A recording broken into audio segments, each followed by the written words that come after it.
Chief Lloyd Phillips gives us an update on his recent meetings in Ottawa with Canada on the topics of membership and lands at the monthly Kahnawake-Canada Relations. While in Ottawa, Chief Phillips also attended and presented at the Canadian Institute for Indigenous Governance on Indigenous leadership and self-governance. Well, we had a monthly meeting which we have with Canada, which we call the Kahnawake-Canada Relations, discussing issues around land management type issues and membership. So we had a two-day meeting with them, a one-day meeting actually with them, two parts. Half in the morning was on membership, the afternoon was on lands. We're trying. As I updated before, we're trying to find ways in which basically Canada could remove itself from our business.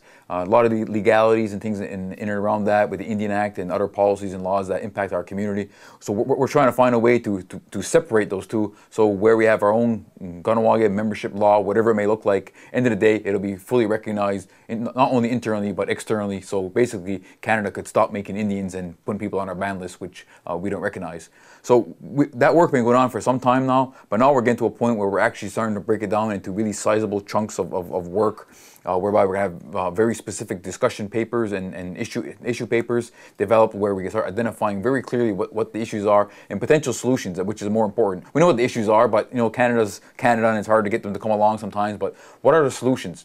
What does Canada see as a potential solution? What does Kahnawake see as a solution? And then eventually that goes to the community and saying, here's some ideas and possible ways in which we can continue moving forward. And it's all, bottom line is, it's a continued exertion of jurisdiction and get that proper recognition. Kahnawake was invited to give a presentation at the Canadian Institute for Indigenous Governance. They had a conference in Ottawa.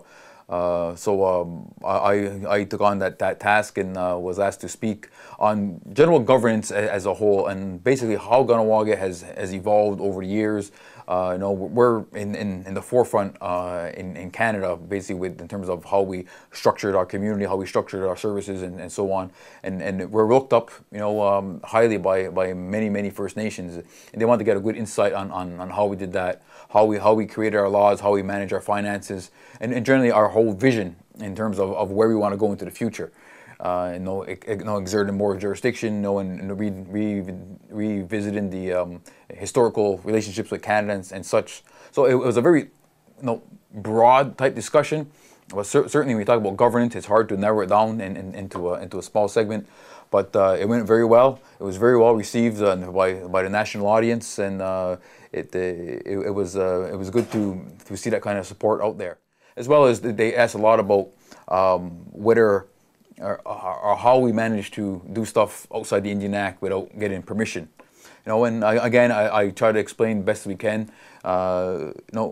Basically just do it, because you can't depend on Canada to give you permission to set up your own economic engines or create laws and whatever. If you're always going back to Canada to ask for permission, you're not going to get nowhere. So going back to not just recently, but if you go back into the early 1900s and to the 50s and 60s and to today, our community has just done it and says, the heck with Canada, heck with Quebec or whatever.